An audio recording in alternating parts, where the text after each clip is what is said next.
Assalamualaikum warahmatullahi wabarakatuh. Halo teman-teman semuanya, kembali lagi bersama aku, Salsabila Aprilia Putri. Pada kesempatan kali ini dan video kali ini, aku akan memaparkan materi mengenai proses produksi media visual digital.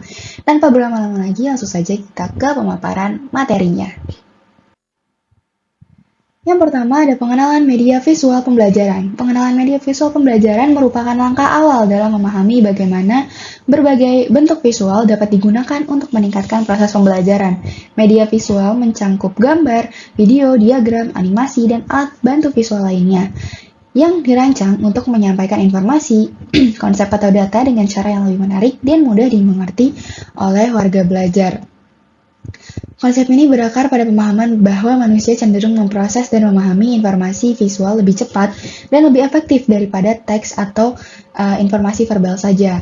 Tujuan pengenalan media visual ini yaitu memperkaya pengalaman belajar, memudahkan pemahaman, mendukung berbagai gaya, dan meningkatkan retensi.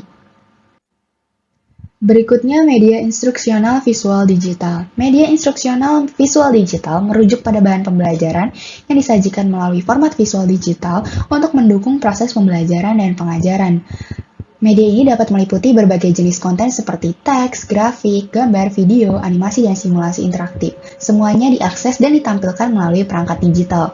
Penggunaan media instruksional visual digital bertujuan untuk memperkaya pengalaman belajar, meningkatkan pemahaman, dan memfasilitasi retensi informasi. Manfaat instruksional visual digital itu meningkatkan keterlibatan, memfasilitasi pemahaman, mendukung gaya belajar yang beragam, aksesibilitas dan fleksibilitas, dan interaktivitas. Berikutnya ada prinsip desain visual dalam pendidikan masyarakat.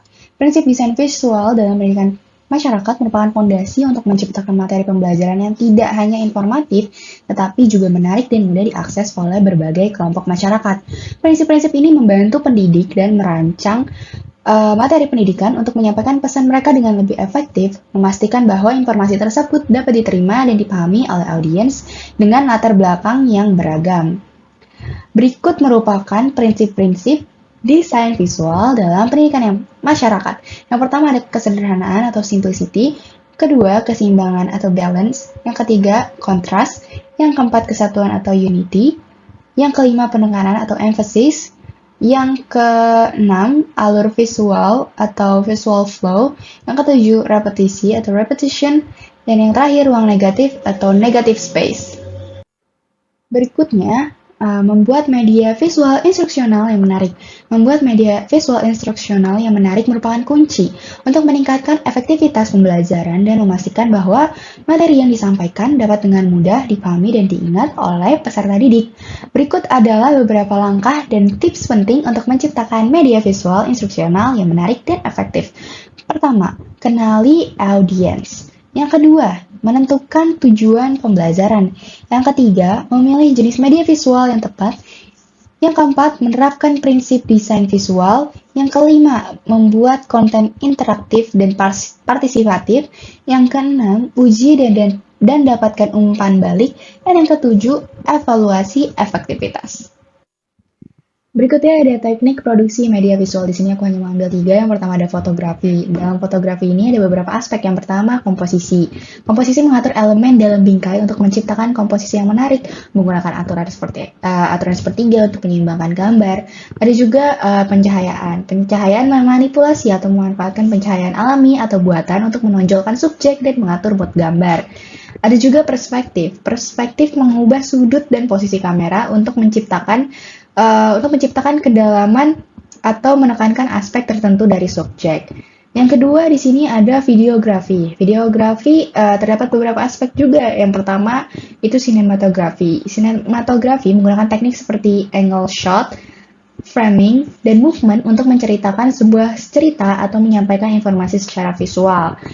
Ada juga editing. Editing memotong dan menyusun ulang footage, menambahkan transisi, efek visual, dan audio untuk menciptakan alur cerita yang koheren dan menarik. Ada juga warna. Koreksi dan grading warna untuk meningkatkan estetika visual dan menyampaikan suasana tertentu. Berikutnya ada desain grafis. Desain grafis juga memiliki aspek. Yang pertama ada tipografi. Tipografi memilih dan mengatur jenis huruf untuk meningkatkan keterbacaan dan menambahkan gaya visual pada teks.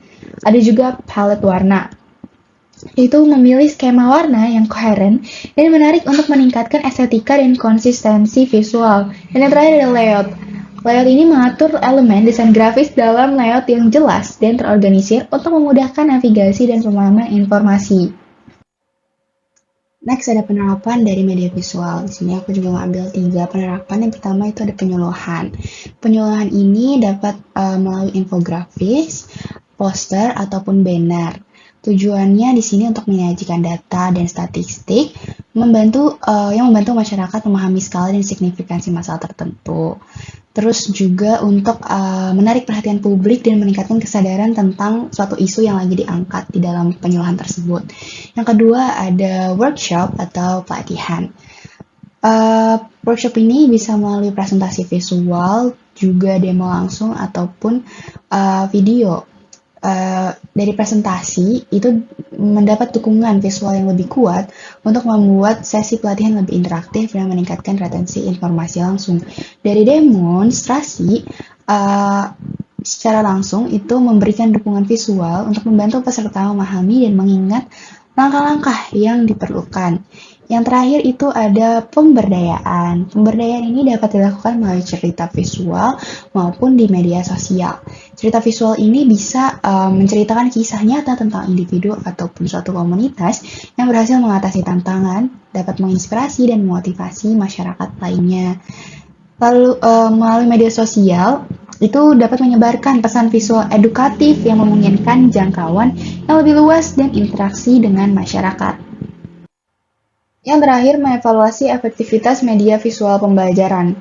Mengevaluasi efektivitas media visual pembelajaran merupakan proses penting yang membantu pendidik dan pengembang materi pembelajaran untuk memahami seberapa baik media tersebut mendukung tujuan pembelajaran dan meningkatkan pengalaman belajar peserta didik.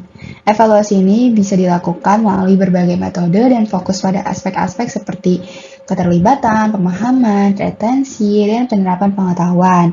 Mengevaluasi efektivitas media visual pembelajaran adalah proses berkelanjutan yang memungkinkan pendidik dan pengembang untuk terus meningkatkan kualitas dan dampak media pembelajaran terhadap proses edukasi. Melalui evaluasi yang cermat dan responsif terhadap umpan balik, media visual dapat disempurnakan untuk mendukung hasil belajar yang optimal bagi peserta didik. Sampai di sini saja video kali ini. Terima kasih bagi teman-teman yang sudah menyimak dari awal sampai akhir. Semoga video ini bermanfaat dan memberikan informasi untuk teman-teman semua. Kurang lebihnya mohon maaf jika ada kesalahan dari aku. Dan sampai jumpa di video-video berikutnya. Assalamualaikum warahmatullahi wabarakatuh.